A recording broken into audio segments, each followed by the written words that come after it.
Namaste and greetings.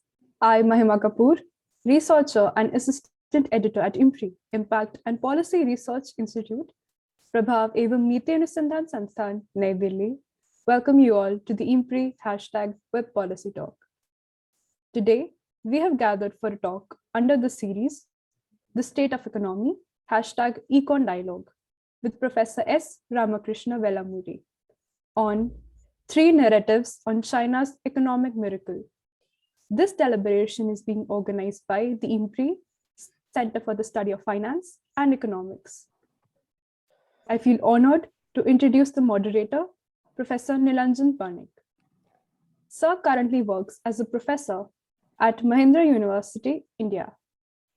He is also an academic consultant with Geneva Network, United Kingdom, Hankook University of Foreign Studies, South Korea, and until recently, a senior consultant with Tata Trust, India. Professor Banik's works focus on the application of time series econometrics in issues relating in international trade, market structure, and development economics.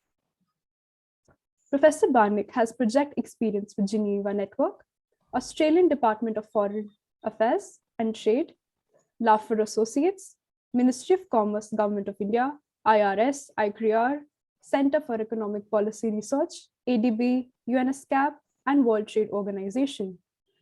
He has published in academic journal of repute and contributes regularly in national and international media. Welcome, sir. Thank you. Thank you, sir. I feel privileged to introduce the speaker, Professor S. Ramakrishna. Sir is Professor and Dean of the School of Management, Mahindra University. He was previously Cheng Wei Capital Professor of Entrepreneurship at the China-Europe International Business School, on whose faculty he served for nearly 14 years. At CEIBS, he taught courses on entrepreneurship, innovation, and strategic negotiations to thousands of Chinese entrepreneurs and executives from state-owned enterprises, Chinese private companies, and multinationals operating in China.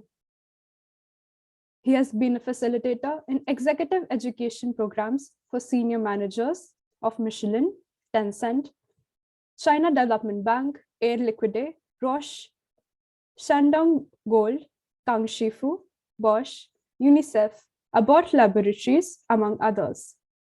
He has also been a facilitator in the China Entrepreneurial Leadership Camp for high-growth Chinese entrepreneurs and the CEO Collaborative Forum for high-growth European entrepreneurs. He has written for, given interviews to, and been quoted in a number of international and national media outlets. His research has been published in leading academic and practitioner journals, including 50 teaching case studies, most of which are available through Harvard Business School Publishing, IWay Publishing, and CEIBS Publishing. 3 of his case studies have won awards, and several have been on the bestseller lists. Welcome, sir. We are fortunate to have Professor Amita, Batra and Dr. Priyanka Pandit as the discussants for the session. Professor Batra is the chairperson and professor, Center for South Asian Studies, School of International Studies, Jawaharlal Nehru University, New Delhi. Welcome, ma'am. Dr. Pandit is a Post-Doctoral Fellow, Department of International Relations and Government Studies, Shivnadar University. Welcome, ma'am. Now, I invite Professor Banik to take the proceedings further, and we look forward to learning from our esteemed gathering. Thank you. Thanks, Mahima. Let me first thank IMPRI to organize such an event, topical event. So this talk is about China. As we all know, India and China are the 2 largest growing economies in the world. Let me give you an idea how big are this economy. Accounting for the difference in cost of living across countries, that is in purchasing power term, the size of the Chinese economy is now $25 trillion, which makes the Chinese economy the largest economy in the world, whereas that of the Indian economy is $9 trillion. Just to put into perspective, the US economy is around $20 trillion. Now, the rapid growth of these 2 Asian giants have had impact on the world economy, and therefore the importance of today's talk. Now, China is integrated with the world economy in much better fashion in comparison to the Indian economy. When I say integrated, in terms of trade as a percentage of GDP, you will find that the Chinese economy is doing much better compared to India. And many people, many scholars suggest that may be one of the reasons as why China has aged out of India in terms of both in terms of per capita income and also in terms of growth rate. As you may know that in terms of per capita income, Chinese economy has already crossed $10,500 per capita per annum, whereas that of Indian economy is still, it's around 2,000 US dollar per capita per annum, which is basically suggesting that our per capita income is 1/5 that of China. Now, why is it that the Chinese economy has grown so fast? In particular, and this is an interesting statistics, if you were to look into the per capita income of India vis-a-vis China, way back in early 1990, you will find India's per capita income was in fact higher than that of China. In the year 1990, India's per capita income was 368 US dollar per capita per annum, whereas that of Chinese economy was only 318 dollar per capita per annum. So basically, since 1990, you see that big transformation which has happened for China. And for those of you who are not from economics background, you should also know that World Bank classifies economies into low-income economy, middle-income economy, and high-income economy. Now, one very important thing which is going to happen few years from now is China is going to graduate from middle-income economy to high-income economy, because World Bank definition of high-income economy are the ones with per capita income more than 12,696 US dollar per capita per annum, and China is already very close to that mark. So what has led to this dramatic rise of China? And some studies are in fact suggesting by the year 2049, I just mentioned in terms of purchasing power parity, but even if you consider in absolute term, China is going to overtake in terms of per capita income what US have. Please take into note that at present, the US per capita income is around 60,000 US dollar. So scholars and studies are suggesting by year 2049, or maybe much earlier than that. Some studies are also suggesting by 2030, China is going to overtake US to become the largest economy in absolute term, although they have already become the largest economy in terms of purchasing power parity.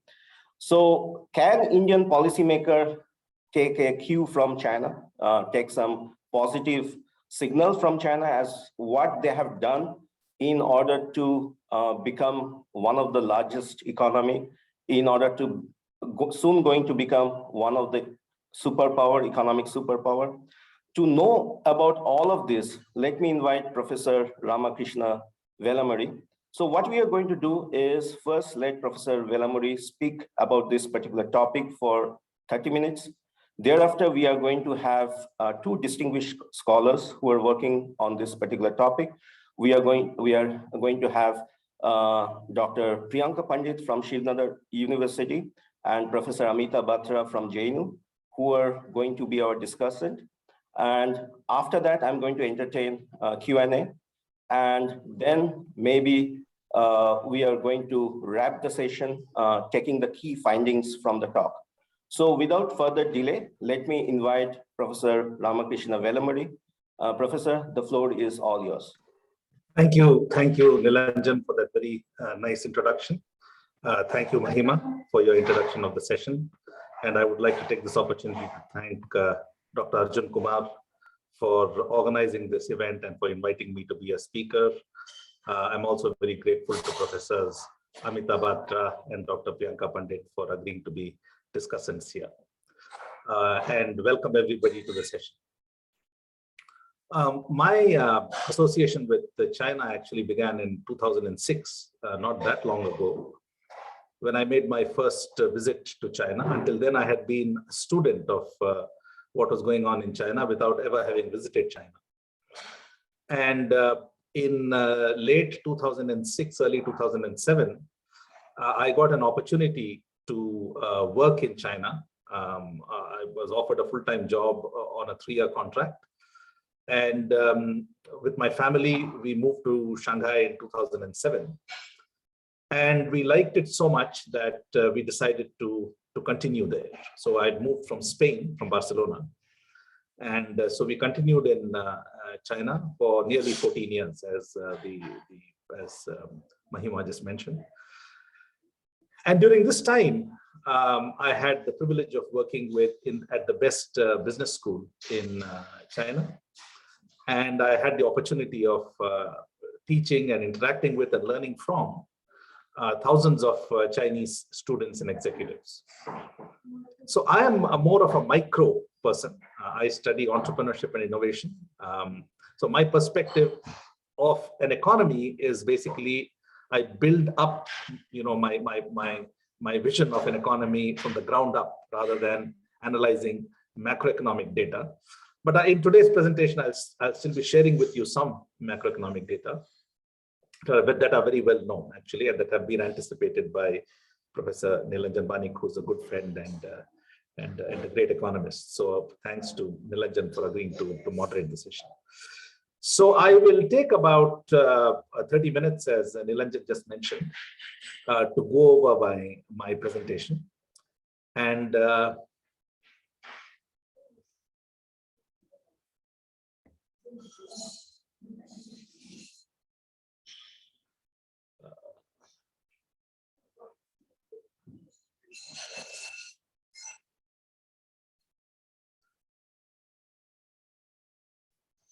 so this is the presentation. Mm-hmm. And let me, can you all see it? I hope you can see it. We can see it. Okay. So basically, what explains the growth differential? Okay, and this is the growth differential, as Nilanjan pointed out, until roughly 1980, on a GDP, if you measure the size of the economy based on the GDP in US dollars at current exchange rates, the two countries were roughly the same size. There is a little bit of controversy about this because, as you know, Angus Madison has recalculated the growth rates in China.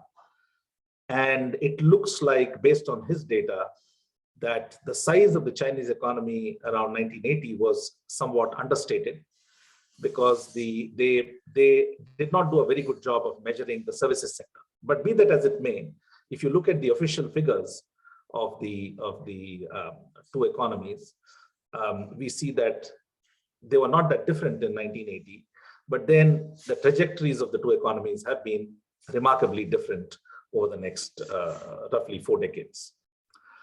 And if you look at the GDP per capita on a purchasing power parity basis, China is still about 2.5 times the size of India. So these are just some more data about the economy. I think these are well known.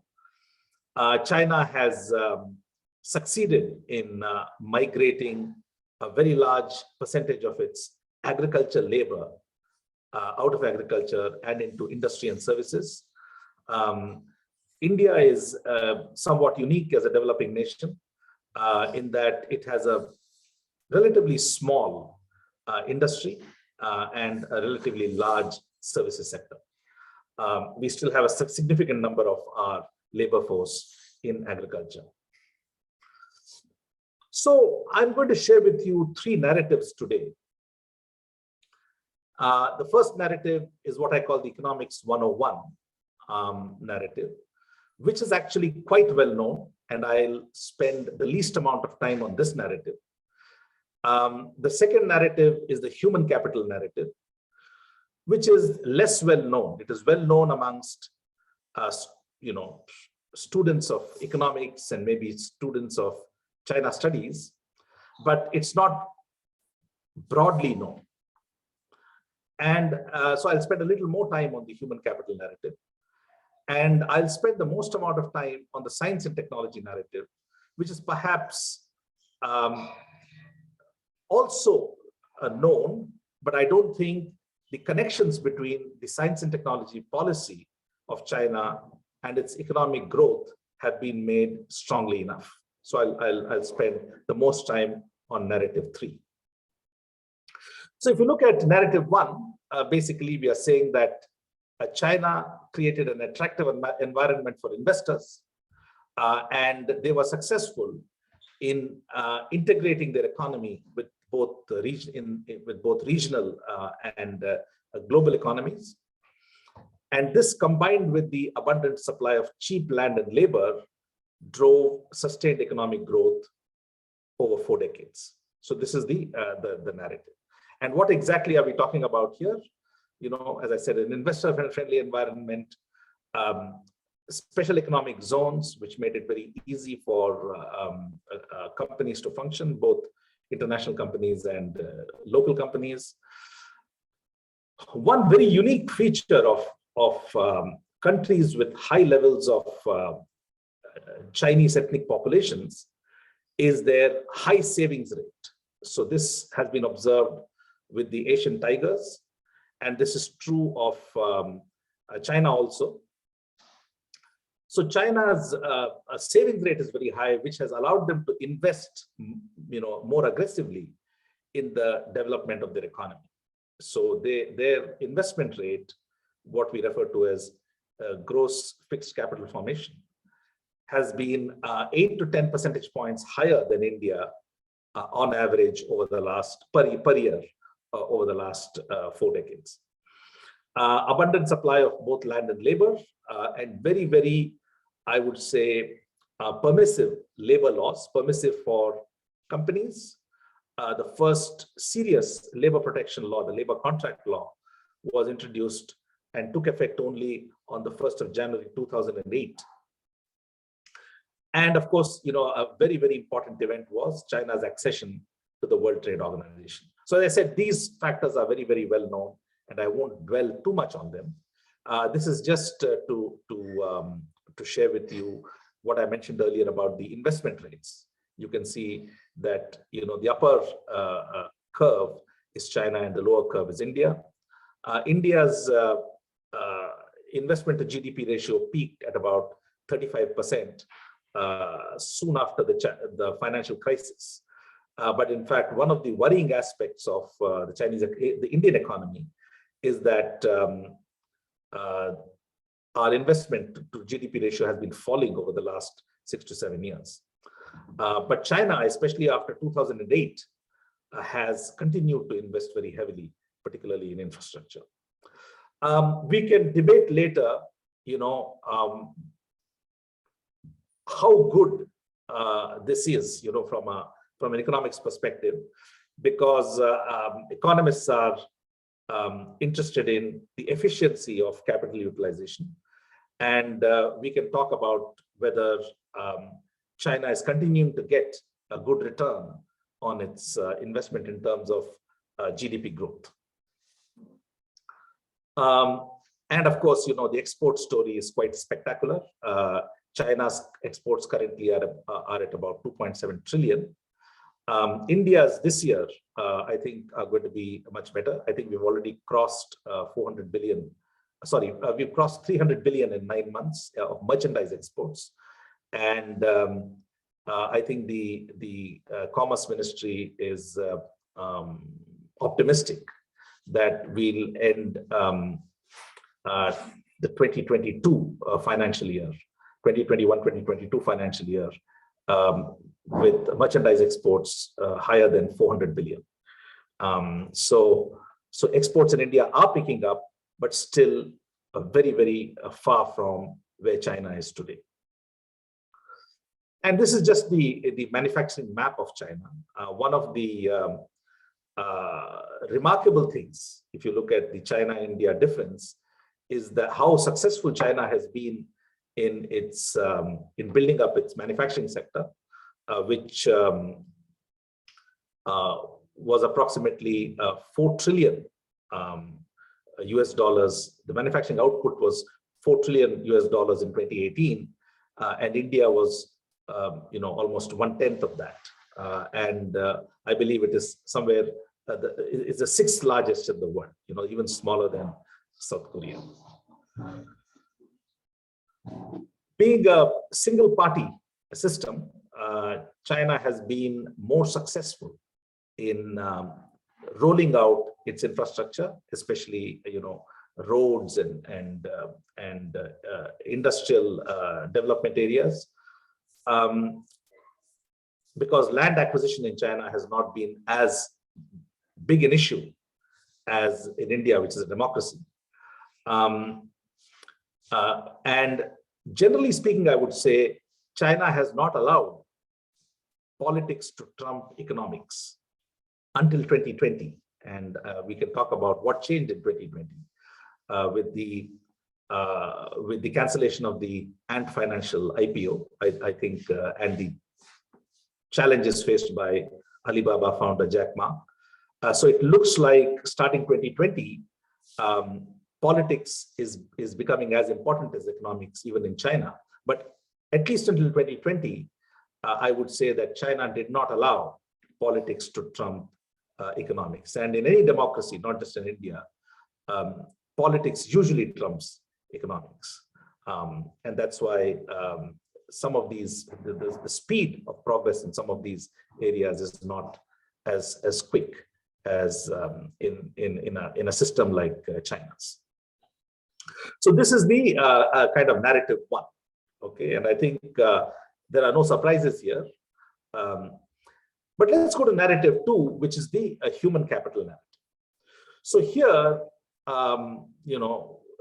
the story goes something like this, that although China and India were both poor in 1980, China actually possessed better human capital with respect to India.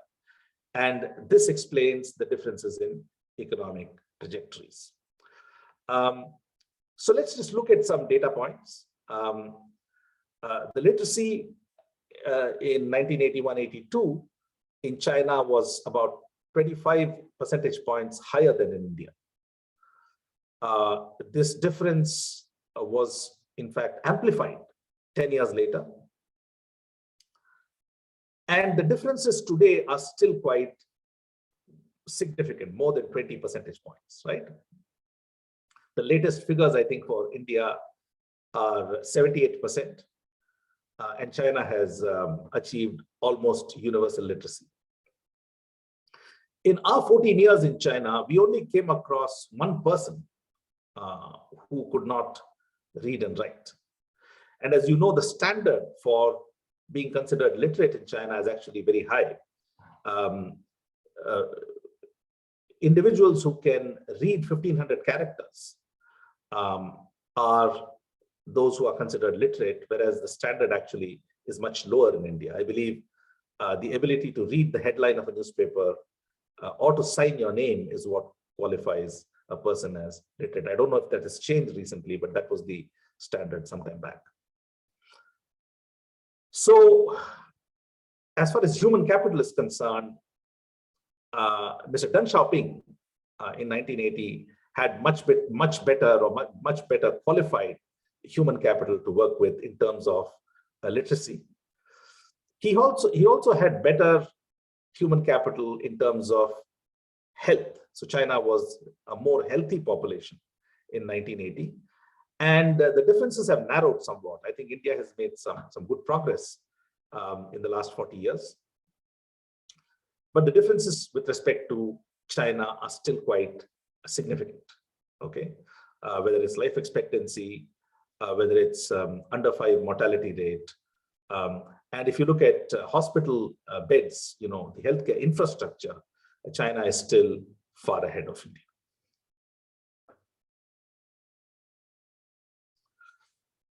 The third dimension of human capital, I would call it gender equality.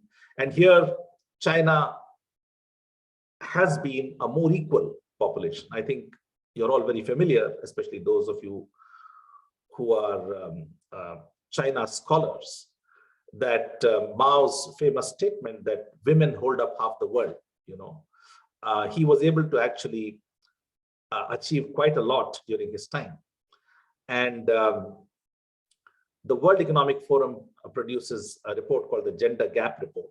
So they look at where women stand in a society with respect to men. So they are not looking at absolute outcomes for women, but they're looking at outcomes for women with respect to outcomes for men.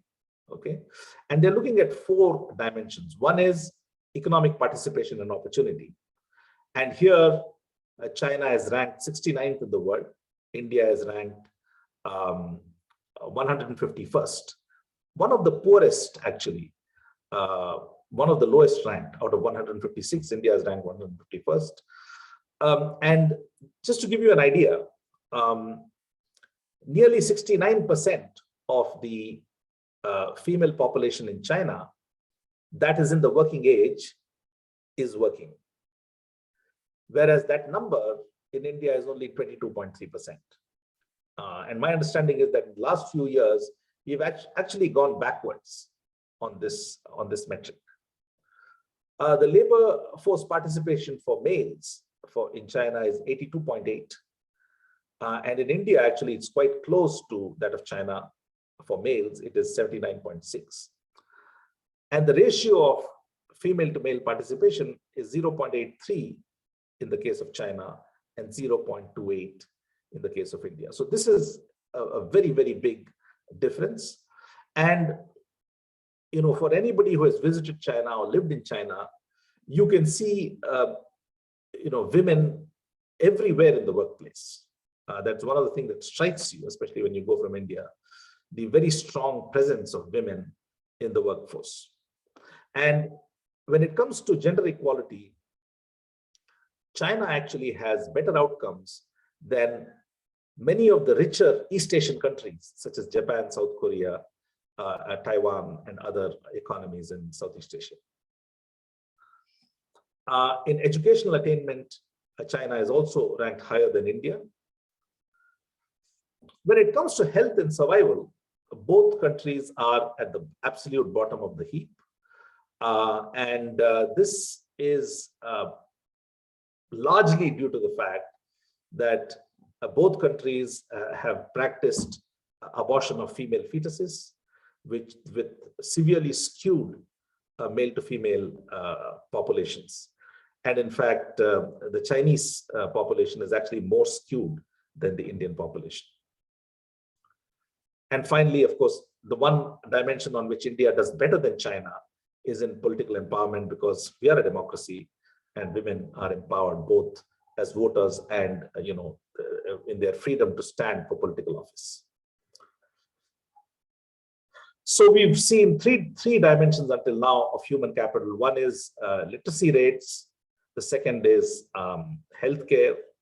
The third is gender equality. And we've concluded that China has been, over the past 40 years, a more literate population, a healthier population, and a more equal population.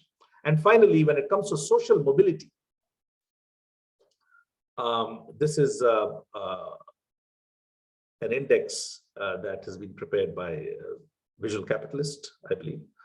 And here you see China ranked 45th in the world, 45th out of 82 countries, and India actually quite low, ranked 76th. Okay, and we all know, what this means. This is sociologists call this social stratification, right? How freely can individuals move up and down the socioeconomic ladder? And this has to do with economic opportunity. This has to do with educational opportunities. It has to do with healthcare opportunities. It has to do with, the absence of discrimination. So these are dimensions on which China does consistently better. It is not possible in China to tell the socioeconomic status of a person just by their surname. Okay, there are a very limited number of surnames in China relative to other countries. And so the surname does not signal the socioeconomic status of a person. And there is a general dignity to labor that we have observed there that is not seen in many other countries, including India. So this is the human capital story. And one of the things that I would like us to think about is that many of these wins, if you can call them that, on human capital were already in place before the reform and opening up process, okay, which started after Mao's death. And the architect of the reform and opening process is, I think, rightly attributed to Deng Xiaoping. So, the one question that perhaps we should ask is, would Deng Xiaoping have been as successful in his economic policies if he had not had a Mao preceding him, right?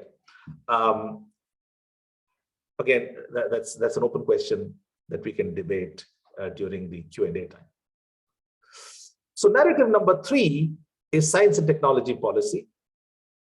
And here, the story goes that China did a much better job than India in leveraging science and technology to drive growth. Coincidentally, well, Deng Xiaoping's economic reforms were called the 4 modernizations: agriculture, industry, defense, and then science and technology. And we can make the argument that China's science and technology policies have played, an equally important role as the other 2 factors that we spoke about, economic policies and their human capital gains with respect to India.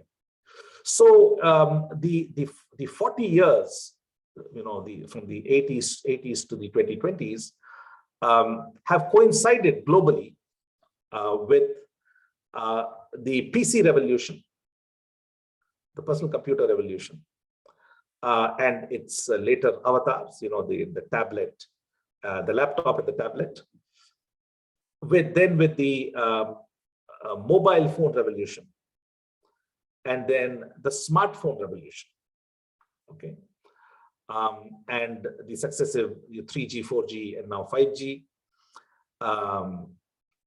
bandwidth, becoming, widely available, and data pricing becoming lower and lower and lower, right? And of course, the Chinese have also played an important role in making handsets, earlier feature phone handsets and now smartphone handsets, widely available and more affordable, to the global population. So the 40 years of reform and opening up in China, the 4 decades of reform and opening up, have actually coincided with some major technological breakthroughs globally. And China has actually, China has ridden this wave perhaps more effectively than any other major economy. And the relative youth of the population, although China is an older population than India's in terms of median age, but with respect to the West, it is still younger, especially it was in the 80s and 90s.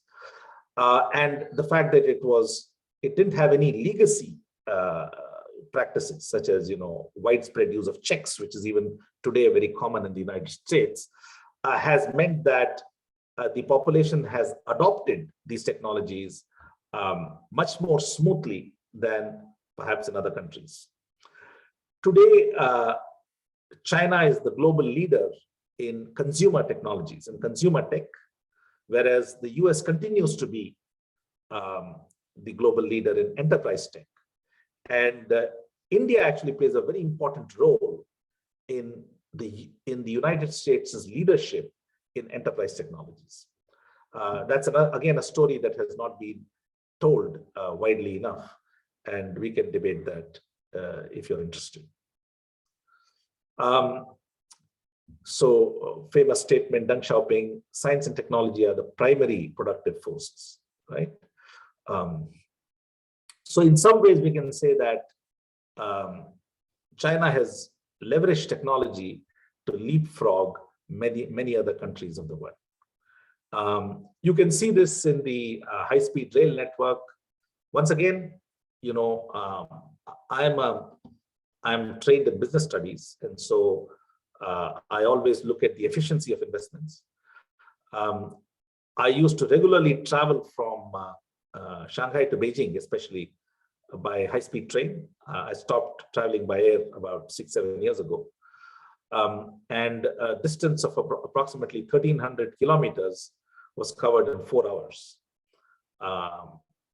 So at that corridor, the Beijing-Shanghai corridor is very, very busy. But China has invested in high-speed rail in parts of the country where the demand is simply not there, in the hope that the infrastructure investment would generate demand in the future. And the result of that is that today, the debt that the railway organizations carry in China is about $850 billion US. Okay. And how sustainable that is again open for debate. If you look at you know, the mobile bandwidth, right? If you look at the top 10 countries with the most installed mobile bandwidth, in 1986, China was not even in the picture, right? The United States was the largest country with 27% of the installed bandwidth, whereas in 2014 already, China had 29% of the bandwidth installed globally. And I was talking in early 2019 with the chief marketing officer of Huawei, and he was telling me that when he travels abroad, when he travels to Europe and the United States, he's frustrated because the internet speeds are so much lower in European countries and in the US, right? China has the largest internet population in absolute numbers. And most of these, 98% of these users access the internet through their mobile phones. And they transact on the mobile phones also. Starting from 2016, so I left China in early 2020 to come to India I brought a group of Chinese entrepreneurs to India on an India immersion. And my plan was to go back after Chinese New Year in 2020. But that didn't happen for reasons that I think you all know. And I was, you know, the Indian government closed the airspace in India. The Chinese government did the same, and then it became impossible to go back. And finally, I decided in early 2021 to take up a new job here in India.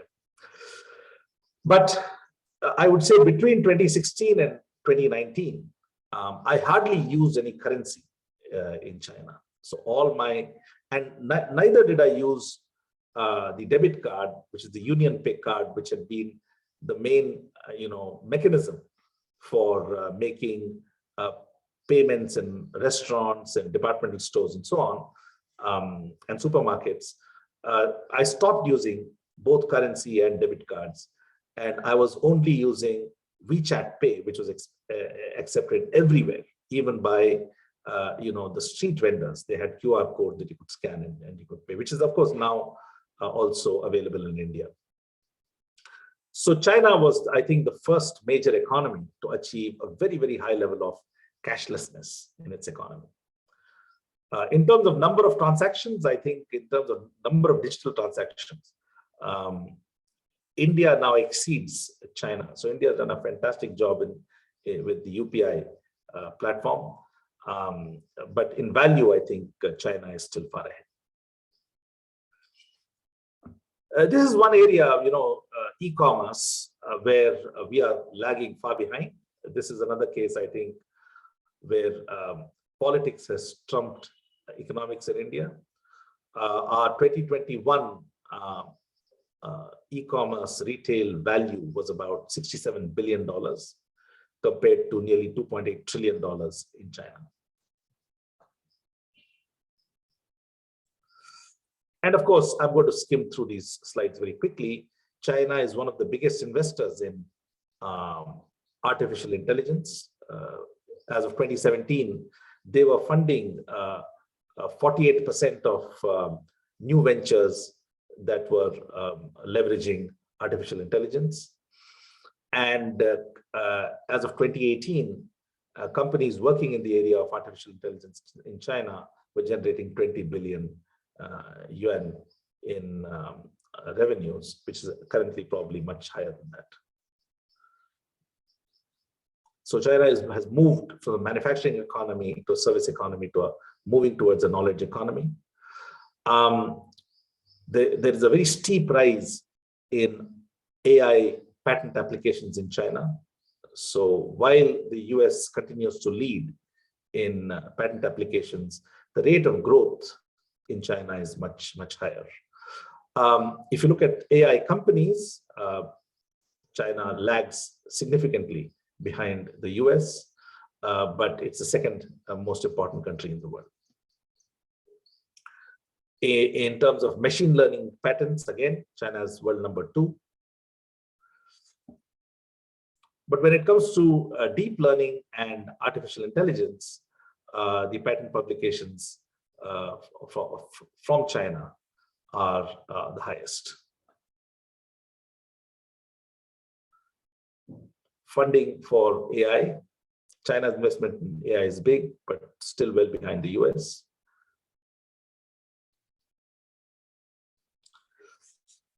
These were the companies, Baidu, Alibaba, Tencent, also called BAT in China, that were very, very active, both in acquisitions as well as in taking minority stakes in startups outside China also, both in China and outside China. So if you look at the investments of these three giants, 46% of their investments are in China, but as much as 44% are in the United States. And many Chinese companies that I know personally, startups that I know personally, have offices in Israel or have stakes in Israeli startups. Because Israel is one of the leaders in artificial intelligence. I have been following the Global Innovation Index for many years now, and China's progress on this is quite remarkable. China is the highest ranked upper middle income country. If you look at the column which says income, you'll see in the top 25, every other country is HI, high income, but China is the only one ranked 14th, which is upper middle income. Okay. The latest rankings in 2021 placed China in the 12th rank. So China has progressed from 14 to 12, and India in the 46th rank. Okay. And here, what is the secret of China's catch-up? It is basically that post-2008, when most of the advanced economies either cut back drastically on their R&D spend or grew it minimally, China expanded its R&D expenditures most aggressively. So if you take 2008 as the comparison year, as 100, then by 2016, China had almost tripled its R&D expenditures. Okay. Whereas countries such as France, for example, had grown only from 100 to 150 and had grown only 15% over 8 years, right? So China had, this is really the story of China's catch-up in science and technology. Post 2008, China has thrown a huge number of a huge amount of resources behind its innovation, initiatives. Now,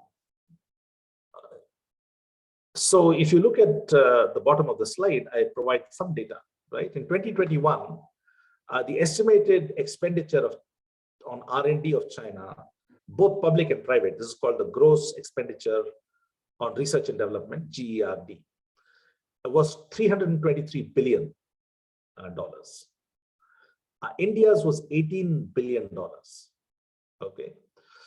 So the question that we should ask ourselves is, of course, India is behind China because for every dollar that India spends, China is spending 18. Okay. But I think it's remarkable that India has done as well as it has with R&D expenditures that are as low as they are. Okay. So China's success is not surprising given the resources that they have dedicated to R&D. India, I would say, is punching much above its weight. If you look at the lower middle income countries, which is where India falls in the World Bank classification that Professor Banik was talking about, India is ranked second in terms of its innovativeness, only behind Vietnam. And I think, there's something for us to think about. In general, I would say the output to input ratio in India for resources is very, very high. Okay, so we are able to achieve a lot more with very, very limited investments. It's just that I wish that we could invest a little more in science and technology. But in spite of investing so little, I think we need to acknowledge that India actually does very well.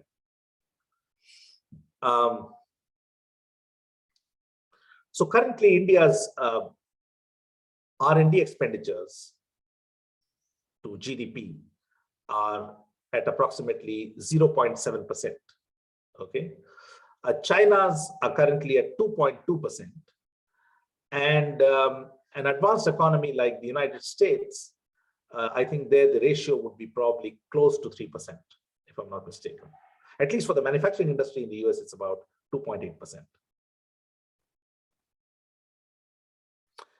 Patent applications, if you look at patent applications filed domestically, the picture is that China files almost 100 times as many applications as India does.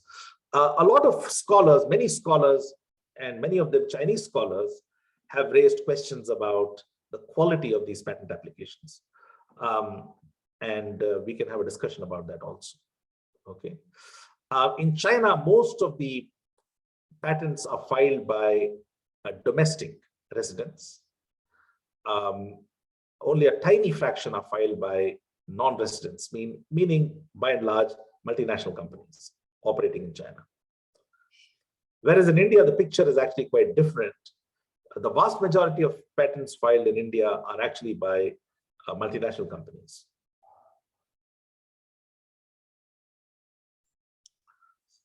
In terms of, if you look at the triadic patent families, these are patents that are filed simultaneously in the United States, Japan, and EU patent offices.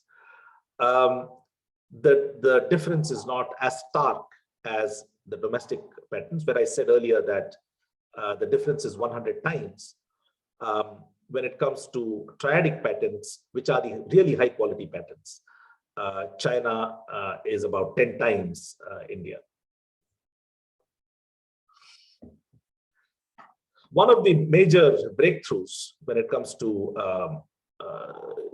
Chinese manufacturing is their cost innovation, as it's called, right? So they have really offered unbeatable value for money to consumers all over the world when it comes to mobile handsets, smartphones. Even today, for example, in India, their smartphones are so popular because the value for money proposition is quite difficult to beat. China has a much larger ecosystem of manufacturing companies. It's not just the number of manufacturing companies, but on average, the Chinese manufacturing unit is much bigger than India's, right? So in India, you have companies that are manufacturing companies that are much smaller in size than Chinese companies. Science and engineering articles. Here you see, for example, this dark blue line that is rising very fast, right, is China. China has overtaken the United States and is behind only the EU in terms of thousands of science and engineering articles published between 2003 and 2016.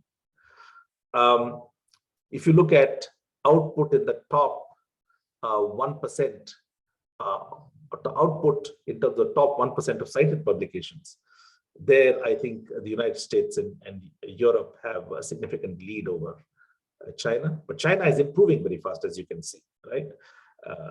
This pinkish curve, you can see how fast it's actually growing over time. India, surprisingly, actually, given the very little resources that we dedicate to innovation, in my view, does not actually do badly. So, I leave the audience with the question: which narrative is the most persuasive for you? I think to summarize, the economics 101 narrative is probably the best known. Everybody recognized that China was very successful in its economic policies. It had certain advantages. Culturally, ethnic Chinese tend to save a lot more. And this has allowed them to invest more. Investment and exports have been the main drivers of Chinese growth over the past 4 decades. But somewhat less known is the fact that even at the start of the process of the reform and opening up, China had a much better human capital to work with than India. And finally, China made much better use of the global technological progress, okay? At least in the first 2 to 3 decades of the technological revolutions that I spoke about. China was more a recipient, was a beneficiary rather than a contributor to these technological breakthroughs. But increasingly, China is becoming a contributor also in the areas of especially AI and machine learning. So I'll conclude my talk here, and I'm very looking forward to listening to Professor Batra and Dr. Pandit's assessment and their thoughts, because they are also China scholars for many years. Thank you, Professor Velamuri. This has been fantastic discussion, and there are a few very informative points that I am taking with me.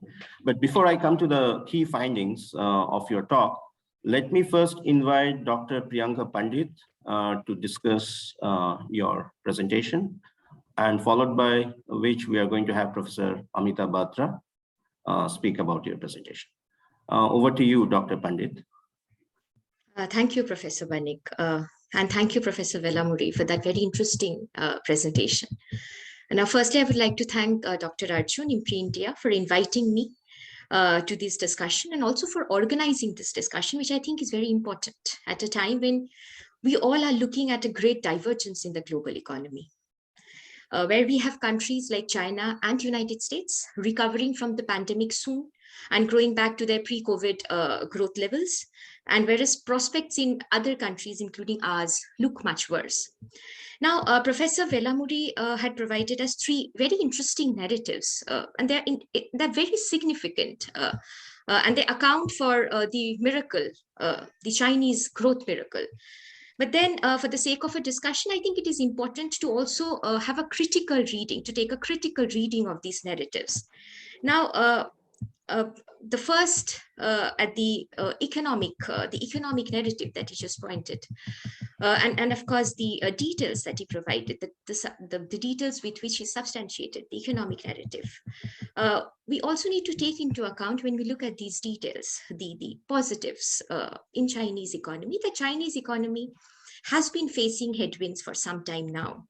The Chinese leadership has been talking about the new normal in Chinese economy, right from the global financial crisis, after the large stimulus package, after the Chinese leadership handled the large stimulus package. And we know the problems surrounding that large stimulus package. As a result of the stimulus package, we know the first and most important challenge that the Chinese economy is facing is the debt, which is both domestically owned and owed. Now, the debt, which is rising 3 times of its GDP and growing, what has happened as a result, we have seen that there's been an increased stream of misallocated capitals. We have rising number of debt defaulters in China, especially among its state-owned enterprises. And which gives a quite clear indication that the Chinese government is facing huge financial stress, and which is quite clear from Xi Jinping's current financial policies. And the upshot of which is definitely been the impact on China's employment, the rising unemployment and rising inequality.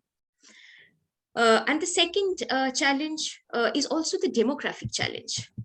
The country that derived its growth from the vast pool of affordable and semi-skilled workforce, that comparative advantage has been on the decline for a long time now, especially given China's declining fertility and the rising number of elderlies in its population. We know that the number of retirees has outnumbered the working age population in China, and the problems that the working age population poses for China's upward movements in the global value chain, because it acts as an important source of rigidity and interferes with the quality of the functioning of Chinese workforce. And the other important impediment that China's demographic challenge of the rising number of elderlies pose is that the elderlies in China, given the lack of social safety nets, or the poor social safety nets that these developing countries, which is again a common thing between China and India, the poor social safety nets that exist, and this has become much more apparent in the post-COVID period. That with these elderlies having very meager or no retirement incomes, they depend on their child for one child. The one-child policies that was there, which is again which was a state-driven thing for a very long time till it was reversed recently. That the one child faces a lot of financial support, has to bear the burden, the financial burden. Now, with the increasing costs of living and the fledgling social safety nets, it then becomes very difficult for the families to sort of spend more. And then the tendency is towards saving more and consume less, and which is affecting China's transition to domestic consumer demand-driven economic model. Then concomitant with the demographic challenge, which Professor Velamuri rightly alluded in his presentation, is that of the end of migrant miracle in China. Now, we know that if you look at the Chinese economic reform from 1980s, the migrant workers played a very important role. The migrant workers from the rural areas, they have formed the backbone. They formed the backbone of urbanization. But now, after the global financial crisis, after 2008, 2010, what the trend has been towards, we have witnessed a reverse trend in China. The flow of migrants is drying up, and as a result of which we have seen higher wages in China, wages going up, economic slowdown, and we have also seen China recently importing workforce from its border countries like Laos, Vietnam, Myanmar. And if you look at The Chinese factories, if we go to Chinese factories, we'll come across these Chinese workers, a significant number of Chinese workers, a significant number of workers in these factories speaking Vietnamese, along with the Mandarin or Futunghua. Then the third is the absence of institutions. And this has become, again, a major problem under Xi Jinping's government, which is the lack of institutions, credible and independent ones. Not that China had independent institutions since 1980s, but of course, there was significant scope of debate and discussion within the party leadership on economic issues. So one thing on which debate was allowed in China for a very long time, since 1980s, was the economic issues, economic aspects. I think with Xi's coming to power, re-centralization move, with the red shift in Chinese economy, the scope for debate and discussion is gone, and we see more of stifling and a top-down approach. And any sort of institutional discussion, and absence of any discussions within these institutions. But the discussion is very important, debates are very important when we look at productivity, growth, and innovation. So yes, it is true that authoritarian governments face lesser constraints as compared to that of democracies and get their work done, fulfill their targets. But what they cannot provide for, and this has become an issue in China, and that's what that has also been one of the major debates in the United States, that whether China will at all be able to overcome United States in innovation, or be able to establish its own model of technological capability building and innovation, because what it cannot provide for is competition, incentives, and relatively independent financial system, which can ensure an effective allocation of capital, a problem that has been ailing China's science and technology program for a very long time. And now we have also seen recently ageer emphasis on state-owned institutions, party discipline, especially seen in the case of Alibaba, Jack Ma. And that proves the curious condition that private enterprises and entrepreneurship find themselves not in a very conducive enough situation for undertaking innovation and its related activities.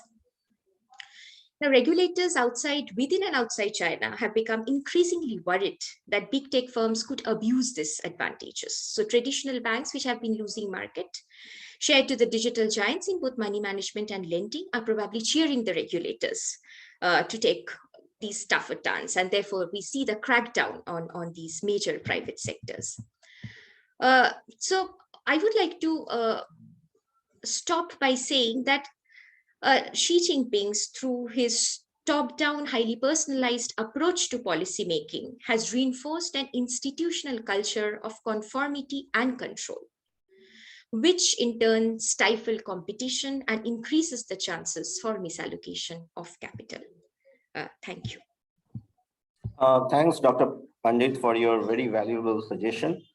We are going to take a few of them when I try to wrap this up.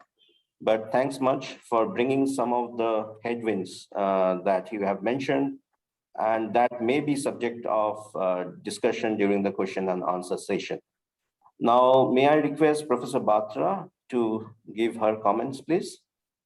Thank you. Thank you, Nilanjan. And thank you to IMPRI for having invited me today for an important subject of discussion.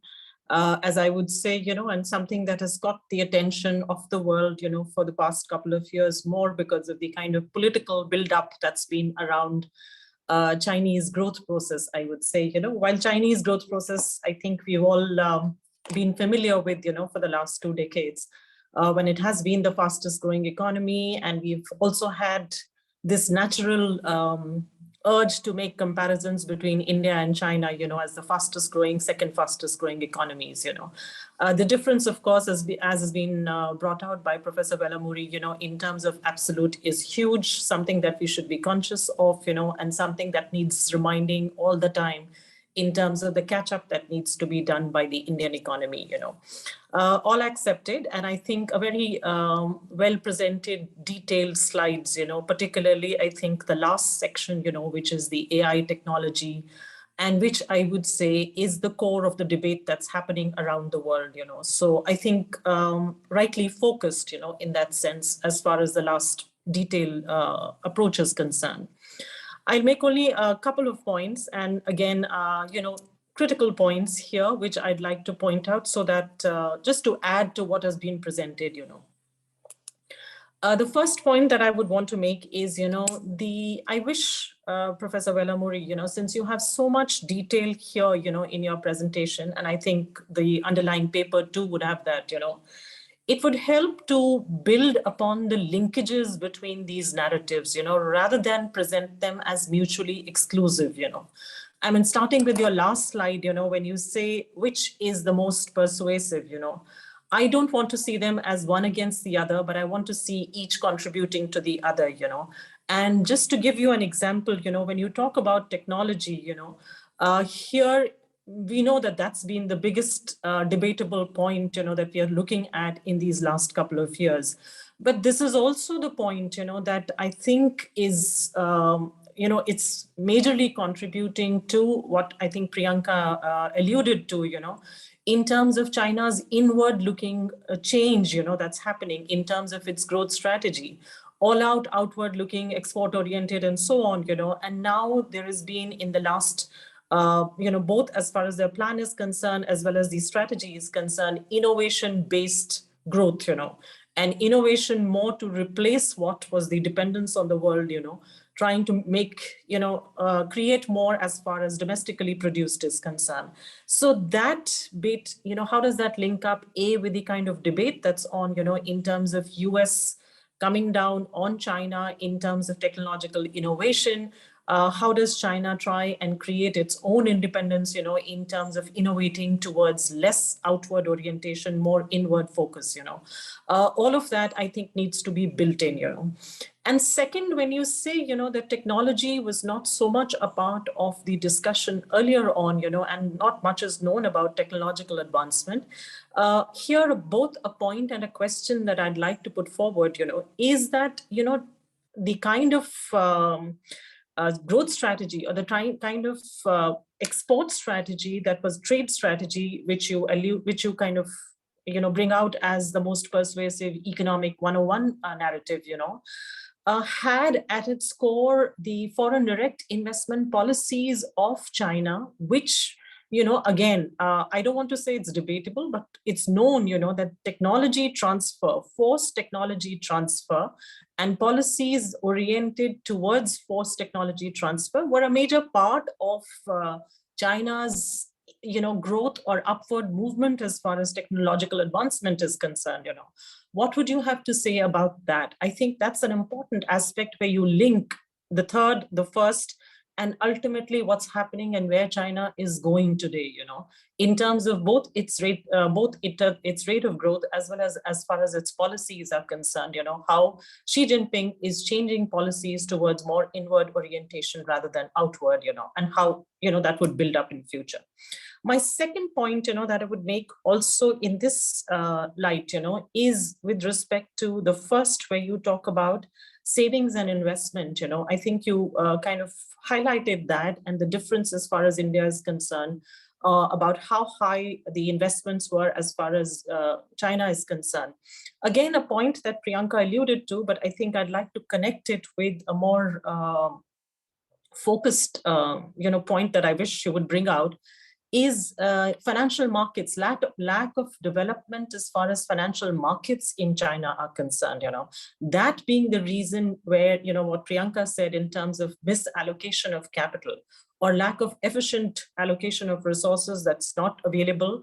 And again, the other point here, where you kind of say high investments because of high savings, but those high savings are because of a certain policy, where you force people, the household savings is the biggest component as far as China is concerned in its total savings.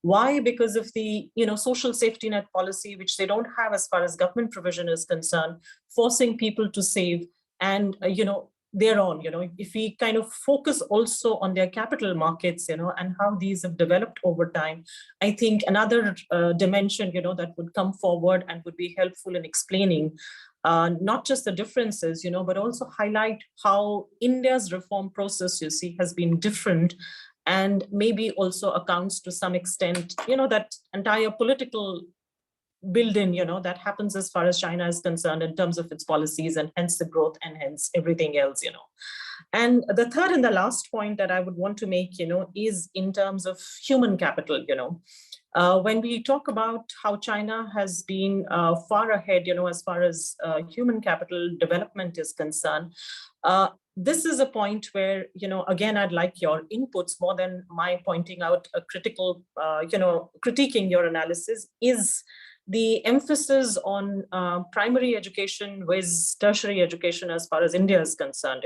I mean, it's not like we haven't invested in human capital, but in India, this is something that I think needs to be brought out, that as far as India is concerned, our emphasis right from the beginning, from 1947, 50s, 60s, when we built our best institutions, the IITs, the IIMs, and so on, it's really been the tertiary education that got the most focus, and may have actually distorted the, education or human capital development process, not starting from the primary, which has been, I think, characteristic of many East Asian, Southeast Asian economies, because of which they are far ahead, in terms of their read-write ability, in comparison with what we see as far as the outcomes of our education process are concerned, So I think these kinds of,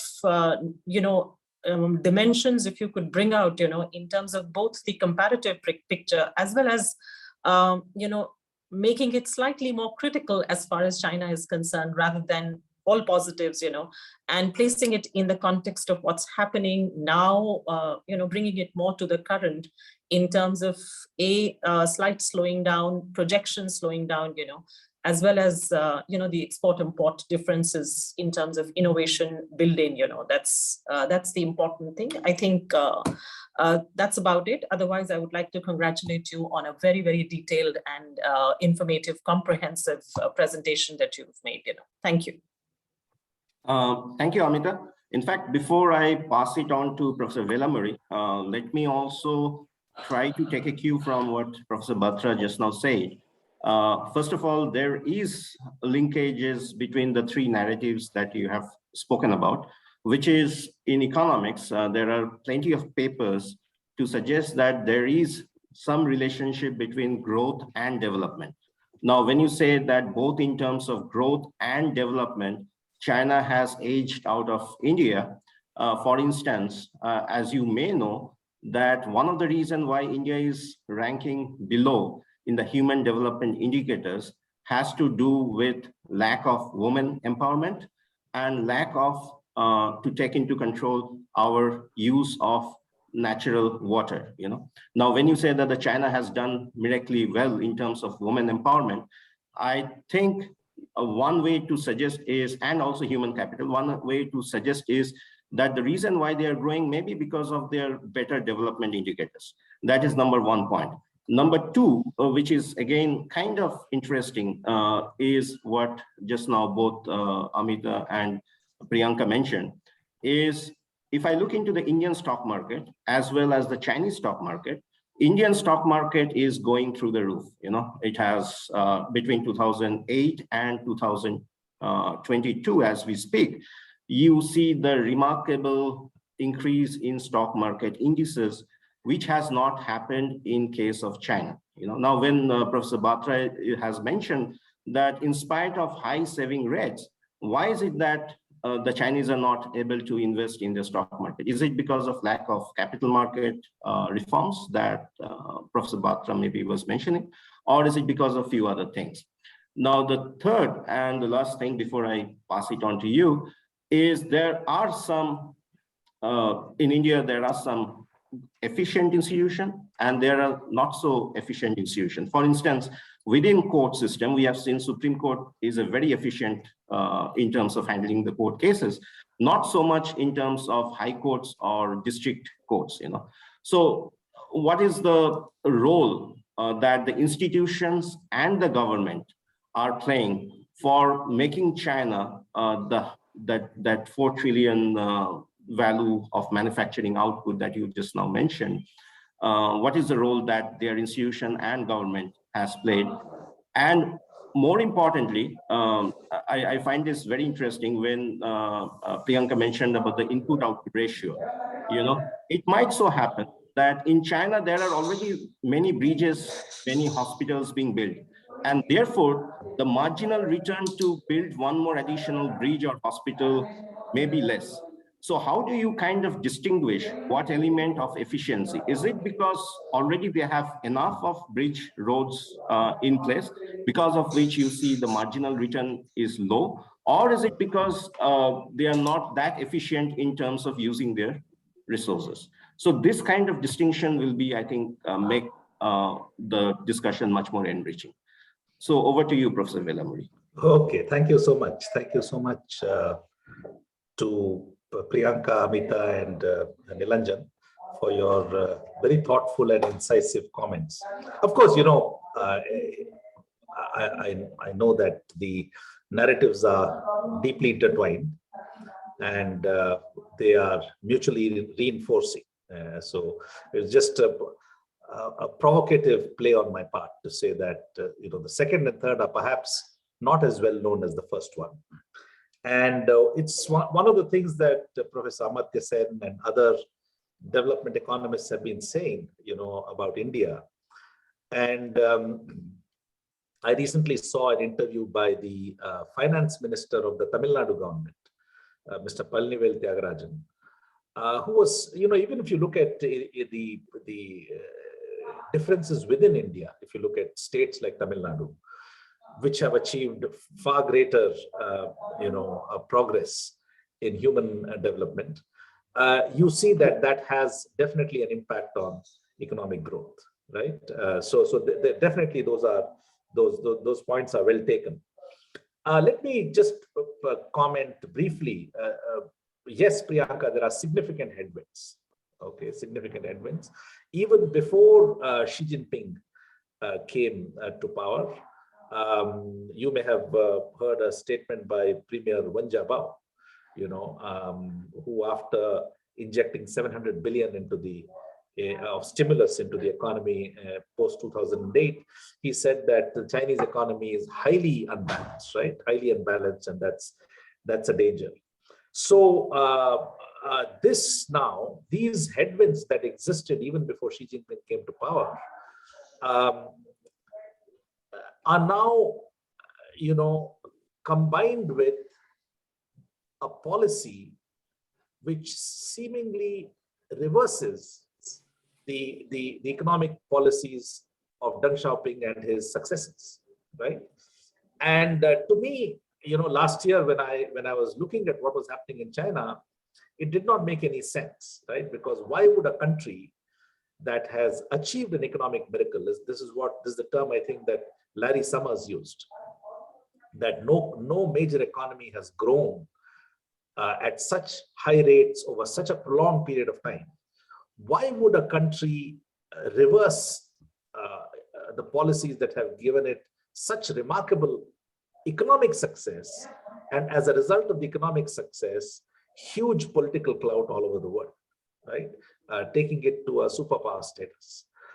And the only cogent explanation that I have read until now is that offered by Mr. N.S. Lyons. I think everybody who is a China scholar has read this essay. But those who haven't, you know, for those who haven't, I've just put it up on the chat box, the link to the article. And I think this is a very, very interesting article. It provides an explanation for what is happening, you know, the reasons why we are seeing what we are seeing in China. And if it's true, then it's a very, very bold and extraordinarily risky move on the part of the leadership of China today to, in some ways, de-Westernize, excuse me, please, in some ways de-Westernize China as a country and take it back to its roots. The timing, I think, of these some of these measures, such as the crackdown on the tech sector, the crackdown on the private tutorial market, and the tightening of regulations in real estate, we can question the timing, because they are coming at a time when many of these other pressures are coming to the fore. Priyanka spoke about the debt issue, right?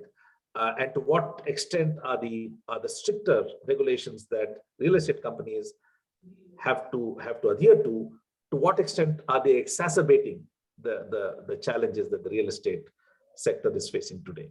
So currently, and there is, in the last few weeks, we have seen at least some attempt to reverse some of these harsh crackdowns on the different sectors that the Chinese government has been imposing since last year, right? Since the withdrawal of the Ant Financial IPO. So those are definitely very important points. The unfavorable age dependency ratio, again, the demographics and the age dependency ratio. So that is also a contributor to China's remarkable economic growth. For 40 years, they had a very favorable age dependency ratio. But I think starting 2015, that ratio has become unfavorable.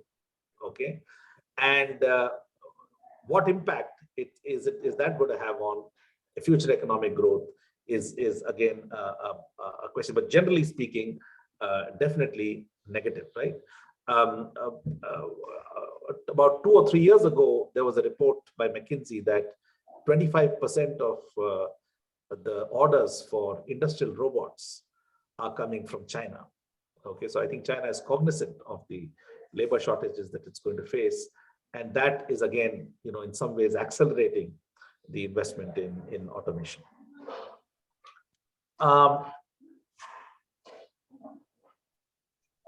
Absence of institutions, yes, definitely. Earlier debate was allowed, and now the regime has become much less tolerant of debate. There's no question about that. So I think those are very well taken. And then, of course, Amita's points about technology. So now, when it comes to technology, that's very interesting, because I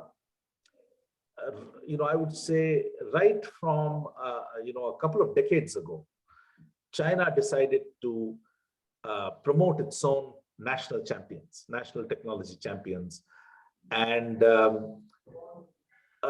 so giving rise to Baidu, Tencent, Alibaba, etc., and the virtual absence of the Western technology giants in the Chinese market, right? When I first arrived in China, Google was operating, and their servers were located in Hong Kong, and it was serving the Chinese market.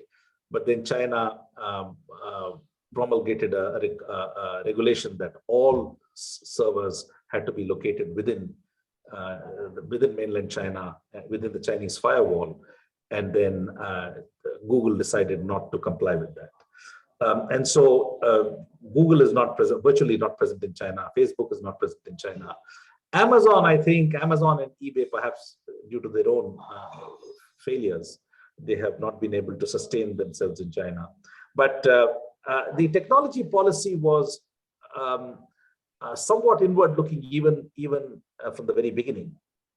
And I know that there are universities in China, I think defense-related universities, that were trying to even come up with an operating system to rival that of Microsoft Windows. How much progress China has made in these areas remains to be seen. Okay, but definitely foreign technology companies have found it very, very difficult to operate in China. The lack of development of financial markets, I think here the difference between India and China is very stark. I think India has, considering its level of development, it has remarkably sophisticated financial markets. And I would say, generally speaking, the level of corporate governance in India is very high.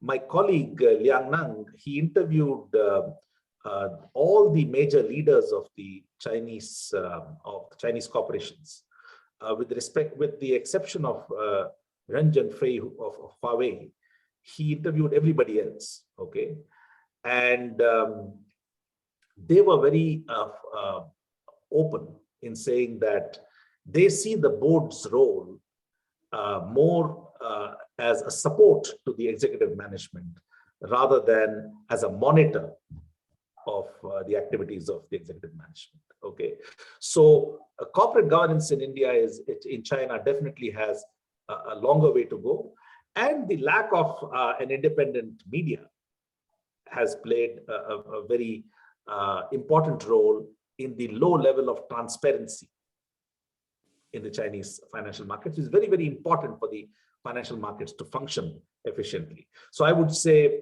coming to what I think Nilanjan made that point, when I arrived in China in 2007, the Chinese stock markets were at an all-time high, close to 6,000. You know, the Shanghai Stock Exchange Index was about 6,000. And currently it is still trading about 40% lower at 3,500, right? Whereas, you know, stock markets in the US and India have gone way past their pre-2008 crisis peak. They have recovered remarkably well. But I think the Chinese retail investors have definitely lost confidence in the Chinese financial markets and in the stock markets. And the Chinese investors, the retail investors who save so much money, their avenues for investing their savings have been very, very limited. Okay, the bank deposits have given remarkably low interest rates, and so the only, safe destination for their savings has been real estate. And for this reason, I think the Chinese government could not allow the real estate sector to fail. But now, of course, the real estate sector is facing such major headwinds that it's an open question whether they will be able to even save the real estate sector, right? When that bubble bursts, the implications that it could have for the Chinese economy could actually be quite significant. They might lead to several decades of lost decades, as it happened with the Japanese economy after the real estate bubble burst in the late 80s. Very, very important point, Amita, between the primary and tertiary education. I think I think Nehru was a visionary in emphasizing tertiary education and research, ISRO and all these, Tata Institute of Fundamental Research, All India Institute of Medical Sciences, IITs, IIMs. But definitely, there is no question that India, post-independence, neglected primary education. And I think that we have paid a price for that, but we have been, to be honest, we have been making steady progress in our literacy rates. The role that institutions and governments are playing, the question that you asked. So political scientists, talk about two concepts. They talk about state autonomy and state capacity, right? So autonomy from what, right? It's autonomy from vested interests, okay? So the Chinese state has actually shown a remarkable degree of autonomy from vested interests. And it has shown tremendous capacity in implementing the policies that it has formulated. Okay, so these two aspects have been major contributors for China's economic growth also, right? And if anything, post 2020, when Xi Jinping has initiated this crackdown on the private sector, you could actually argue that the autonomy of the state has actually increased significantly, right? In fact, to the point of distancing itself from the very sectors that gave the Chinese economy so much growth and so many resources over so many decades, right? So I think That is the other thing. Marginal return of incremental investment. I think, generally speaking, of course, I think your point is well taken, that as the infrastructure keeps improving in a country, the marginal return on additional investments goes down. But I think one of the criticisms against China has been that there have been some downright bad investments, right, and questionable investments. So was it necessary to roll out high-speed network to all parts of the country? And how is the Chinese railway system going to deal with 850 billion in debt? My colleagues, always used to point out, for example, there's the maglev train that goes from Shanghai airport to, it doesn't go to the center of the city, it goes just to Pudong, which is like Navi Mumbai, right? So the airport is in Navi Mumbai, and the Pudong, and the train stops in Pudong. It's a 38-kilometer stretch.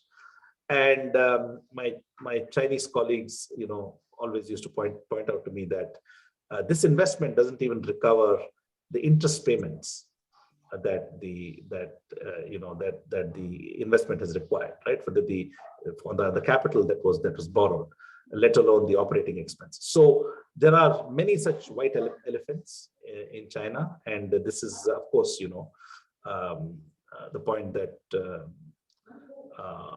Huang Yasheng at MIT also makes frequently, that the top-down economies are able to make progress much faster, but they also make more mistakes, right? Because there's not that deliberation process that democracies necessarily have to go through before those investments are made. So these are just some comments. I really want to thank the discussants and the moderator for very, very valuable feedback, which will help me to refine this presentation. Professor Velamuri, we have few questions. So in the paucity of time, let me take one of them, which is asked by Professor Bamadev Sidgal. So his question is, Professor S. Ramakrishnan paper is very comprehensive and scholarly. How South Asia should extend its relation with China in the next decade? What policies are pertinent for South Asian countries from China to move ahead? So I think this is something that somebody who is an expert on geopolitical studies, or what are these called, security studies, will be better able to answer.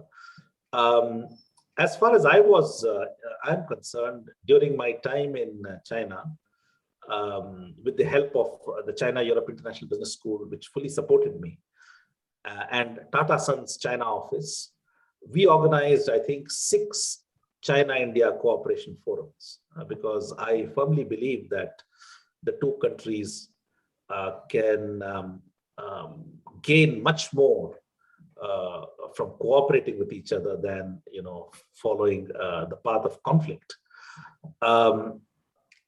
But the Doklam crisis in 2017 and the Galwan crisis in 2020 have been very, very disappointing, right? So especially the Galwan crisis of 2020 has set us back significantly. We had made a lot of progress, but it has set us back significantly. And it's going to take a lot of effort on both sides to rebuild the trust. And I believe that it takes two to tango. And I think both countries need to put in more effort to accommodate the other's interests. I've actually published articles in the Chinese media where I've said that one of the biggest sticking points for India is the lack of access for Indian pharmaceutical companies to the Chinese market. When we know for a fact that the Chinese consumers are craving for more affordable Indian generic drugs, right? And so while many specialists in trade have criticized India not joining the Regional Comprehensive Economic Partnership, the RCEP, I have actually been supportive of the government. I think it was the right move on India's part, because I don't see what would have changed if India had joined the RCEP, right? Because there are clearly non-tariff barriers that are preventing the Indian pharmaceutical companies from succeeding in China. The response of the Chinese has always been that these barriers are not specific to India, and that's true. Okay, but it hurts India the most because India is the biggest producer of generics in the world, and by not having access to the Chinese market, I think India is really not being treated fairly in this partnership, right? And of course, then we can talk about IT services also. But I've always said that the acid test for openness on the Chinese side to interact with India on a more cooperative basis would be what happens to the access for Indian pharmaceutical companies, right? So that hasn't happened. So I'm actually not that optimistic based on what we are reading in the media and everything. But let's hope that there is a breakthrough. And if there's a breakthrough, I think both sides will have to undo the damage that has been done since May, June of 2020, in order to get back to the situation that we were before that. Yeah, it's well known that we are kind of still dependent on China. If you look into the trade balance, in fact, trade balance has increased post Galwan. So that's to say your point. Now there is another very interesting question from Roy Chazin, and what he asked is, it seems that the West is thirsty for a democratic power to take the lead to counterbalance China in Asia, both economically and politically. But seems like India is not taking the opportunity. Is this so? And do you think it can take more initiative of a lead? So, I'm not a geopolitical expert. I think maybe Priyanka can answer this question better. But I think India is right to be careful. We have, what is it, a 3,500 kilometer border with China. And, relying on a country that is 7,000 or 8,000 kilometers away to support us. When in the past, that country has not been consistent in its support for its allies, is something that I think is front and center on Indian policymakers' mind. So I think the better option for India would be to mend its ties with China, rather than adopt a confrontational approach based on support that could simply disappear, right, at some point. Yeah, so Priyanka, do you want to touch base on this, or? Yeah. Firstly, I would, about the question. I don't think West is thirsty for a democratic power, in a sense that they're more looking for coalitions in Asia, right? We have the Indo-Pacific strategy, we have the Quad power. Of course, India is expected to take a role, but it should be commensurate with its capabilities. Manufacturing capabilities, military capabilities. To say that it will be in a position to take on China it will be far-fetched from the reality. As clearly Professor Batra, Professor Velamuri, and Professor Banik indicated, that we are very much dependent on China, on the manufactured goods, the cheap manufactured goods that flow. Of course, there's a restriction on the investments now. The trade balance or the trade deficit is growing, which clearly shows that the amount of trade dependence that we have still on China. So what we need to first focus on in order to deal with China geopolitically is to have our house in order, which is to build our manufacturing capabilities, to be self-sufficient technologically. And to become self-sufficient technologically, I think we need to diversify our dependence, not only increase our dependence on China. We cannot increase our dependence on China, but diversify, as well as emphasize more on developing our manufacturing sector. So about West going for that binary approach, I think it's more on the lines of coalition and not pinning all hopes on India, because capabilities has to be, ambitions has to be, in sync with the capabilities. And India, of course, finds itself in a very complex position, caught between its regional role and global responsibilities. So from that point, it'll be a difficult walk for the Indian leadership. Thank you, Priyanka. I think we have gone past our allotted time, but it's a fantastic discussion we have had so far. And thank you, Professor Velamuri, for this nice presentation, informative presentation. There are many new points which I'm personally taking with me, which I was not knowing before. And I'm sure some of the audience will agree, or most of the audience will agree with me on that. Thank you, Professor Amita. Thank you, Dr. Priyanka. Now let me hand it over to Dr. Simi Mehta to give the vote of thanks. Yes, thank you so much, Professor Nilanjan Banik. I totally agree with you when you say that we have learned so much, and certainly it has been a very, very great and insightful, in-depth deliberation that has gone through in this webinar. So I would like to formally thank all of you on behalf of the IMPRI Center for the Study of Finance and Economics, to our respected speaker, Professor S. Ramakrishna Velamuri, for sparing your time and for such a detailed explanation, and also taking questions and the discussants' remarks. And I would also like to thank our renowned discussants, my teacher, Professor Amita Batra. Thank you so much, ma'am, for your remarks and for critiquing Professor Velamuri's presentation, and also throwing important insights to all of us. Dr. Priyanka Pandit, thank you so much for your remarks. We are really grateful.